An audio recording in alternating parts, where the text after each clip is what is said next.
लेकिन सवाल ये है कि महागठबंधन फर्श से अर्श से फर्श में चला गया, इसका कारण क्या रहा?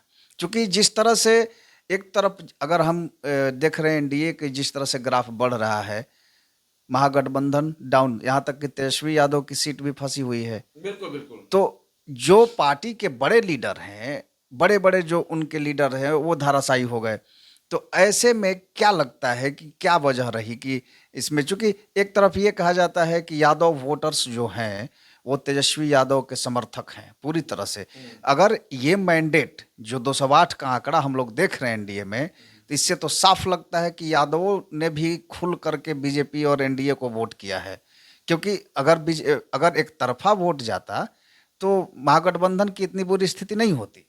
बिल्कुल, मैं आपको थोड़ा पीछे ले जाना चाहूँगा। 2010 का जो चुनाव हुआ था, उसमें जदयू और भाजपा ही दो ही पार्टी थी एनडीए में, और उन्होंने चुनाव लड़ा था। उसमें जदयू को 115 सीट आई थी और भाजपा को 91 सीट आई थी। और उस समय महागठबंधन यानी कि राजद, उसको 22 सीट आया था। तो 2010 का जो रिजल्ट है, लगभग वही रिजल्ट कमोबेश है। अंतर यही है कि राजद 22 था, अभी 26 पे आगे बढ़ा हुआ है। जदयू 115 था, अभी 84 सीट पे आगे है। भाजपा 91 था, अभी 93 सीट पर आगे है। बस अंतर बहुत ज्यादा नहीं, यही है। 2010 और 2025 में बहुत कुछ नहीं बदला है। और मुझे लगता है कि नीतीश कुमार, तेजस्वी यादव और महागठबंधन के हार का बड़ा कारण ओवर कॉन्फिडेंस है। इतनी जरूरत से ज्यादा ओवर कॉन्फिडेंस में मुझे लगता है कि महागठबंधन के नेतागण थे। आप देख रहे हैं, आप सभी हमारे दर्शक भी देख रहे हैं, हम लोगों ने भी देखा है कि जब चुनाव की तैयारियां चल रही थी, जब सीट बंटवारा का चुनाव चल रहा था, तो महागठबंधन सीट बांटने में व्यस्त नहीं था। महागठबंधन, मैं डिप्टी सीएम बनूंगा, मैं मुख्यमंत्री बनूंगा, मैं मंत्री बनूंगा, मेरा मंत्रिमंडल रेडी है, बहुमत होते, रिजल्ट निकलने के साथ हम लोग जो है सो अपना कार्यक्रम स्टार्ट कर देंगे। हम लोगों ने मंत्रिमंडल बंटवारा का तैयारी कर लिया है।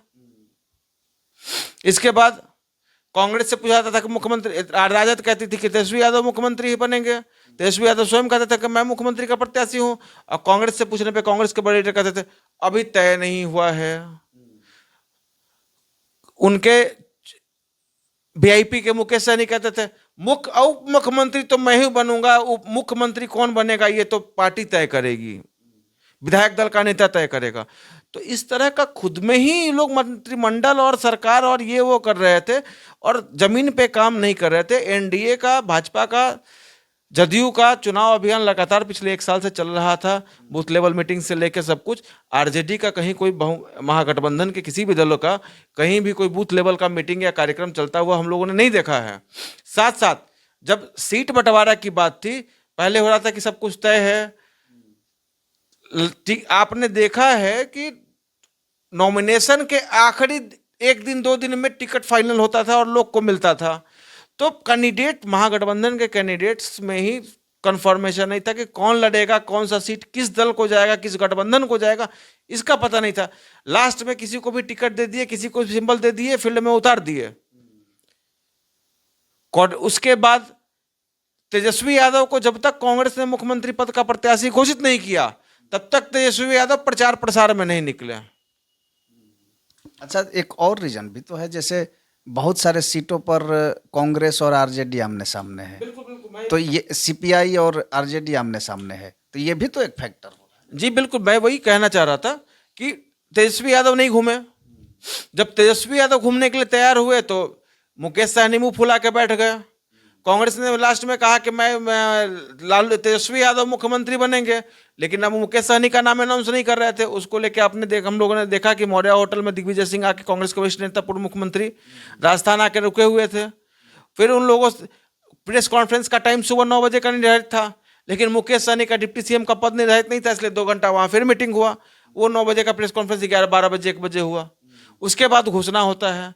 तो चुनाव के बीच में इस तरह का क्रिया प्रतिक्रिया अच्छा मैसेज नहीं जाता है, क्योंकि जब तक जनता को लगेगा कि नहीं, हम जिस गठबंधन को वोट दे रहे हैं, जिस सरकार को हम बनाना चाहते हैं, जिस पार्टी को, जिस नेता के नेतृत्व में हम खड़े होना चाहते हैं, वो नेता ही एकजुट नहीं है, उसका गठबंधन ही एकजुट नहीं है, तो हमारा भविष्य कैसे एकजुट होगा? मुझे लगता है कि बड़ा कारण ये रहा। दूसरा, उसके साथ साथ इन्होंने बहुत ज्यादा ओवर कॉन्फिडेंस रखा है। इनको, महागठबंधन के लोगों को ऐसा लग रहा था कि बिहार की जनता मुझे वोट, हम जिसको भी खड़ा कर देंगे बिहार की जनता उसको वोट देगी और जिता देगी। तो ये ओवर कॉन्फिडेंस गलत साबित हो गया इस चुनाव परिणाम में। तो ये चूंकि अब धीरे धीरे सीटें एनडीए की तरफ से थोड़ा डाउन हो रही है, 203 पर पहुंच गई है, और इधर महागठबंधन भी आगे 33 यानी कि 33 पर है, 204 पर एनडीए।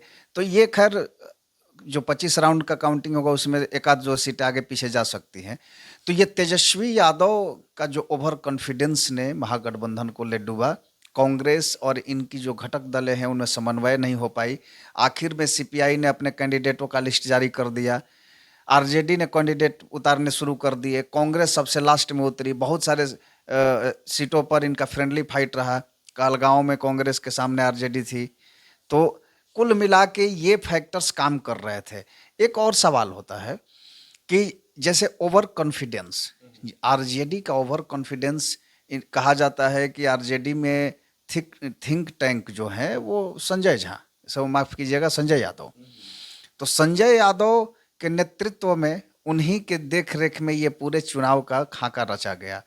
तो क्या कहा जाए कि इस बार जो तेज प्रताप यादव लगातार जो कह रहे थे कि कुछ जयचंद हैं जो पार्टी को बर्बाद करने में लगे हुए हैं, क्या उनकी बात सही होती दिख रही है? देखिए, महागठबंधन का कुल रणनीतिकार जो है, एक संजय यादव थे, एक कृष्णा अल्लावरू थे कांग्रेस की तरफ से। इन बताया जा रहा है कि पूरा का पूरा जो रणनीति है इन दोनों ने ही सेट किया था। पूरा टिकट बंटवारा से लेकर सब कुछ पर इन दोनों का पे दोनों पार्टियां आश्रित थी। लेकिन इन लोगों ने बहुत अच्छा परिणाम नहीं निकाला। परिणाम नहीं निकालने का कारण है, बिहार की कई ऐसी सीटें हैं जहां कांग्रेस और राजद सामने हैं, कई ऐसी सीटें हैं जहां कम्युनिस्ट पार्टी और आरजेडी सामने हैं, कई ऐसी सीटें हैं जहां कम्युनिस्ट पार्टी और कांग्रेस आमने सामने है। तो जहां एनडीए एकजुट होकर हर सीट पे एक कैंडिडेट दिया हुआ था, यहां लगभग 2 दर्जन सीटें ऐसी थी जहां पे इन्होंने फ्रेंडली फाइट किया हुआ था।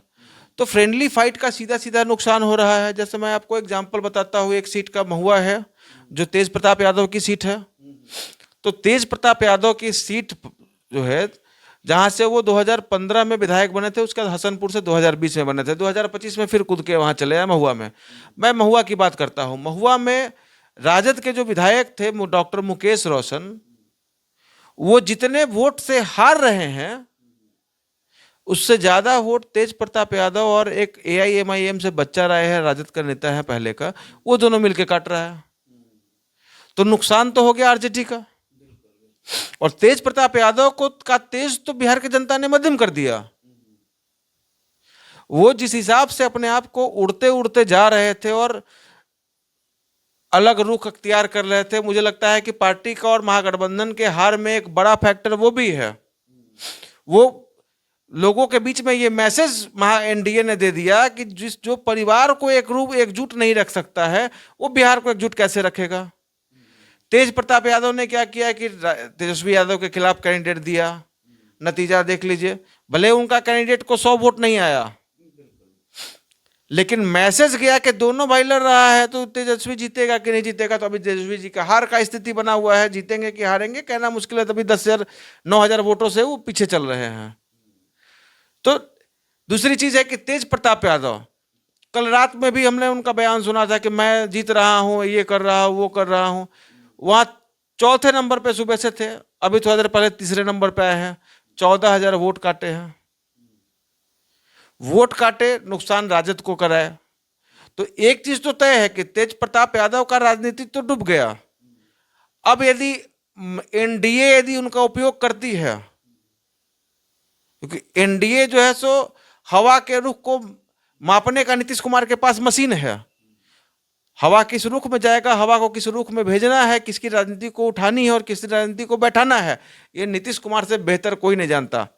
जॉर्ज फर्नांडिस से लेकर शरद यादव, दिग्विजय सिंह से लेकर कई सारे लीडर बिहार में हैं जो इसके उदाहरण हैं। जया जेटली तक, बहुत सारे बड़े बड़े लीडर को उन्होंने शांत कर दिया है। तो मुझे लगता है कि तेजस्वी को शांत करने के लिए अभी तो चुनाव में जो स्थिति है महागठबंधन की, वो हमको लगता है कि बिहार में अभी तक की सबसे बुरी स्थिति है। तो इस स्थिति से और खराब स्थिति करने के लिए कोई बड़ी बात नहीं है कि तेज प्रताप यादव को एनडीए में लेकर कहीं मंत्री न बना दिया जाए और तेजस्वी यादव के खिलाफ लगा दिया जाए कच्चा चिट्ठा खोलने के लिए। तो भविष्य तो कोई नहीं जानता तेज प्रताप यादव का, लेकिन आज के डेट में महागठबंधन का लूटिया डुबाने में तेज प्रताप यादव का भी अहम रोल माना जाएगा। तो चूंकि आज की जो हम लोग चर्चा का ये मेन मकसद यही है कि चूंकि जिस तरह का मैंडेट बिहार में दिया गया दोनों ही गठबंधन को, और ये जनता ने एक बार साबित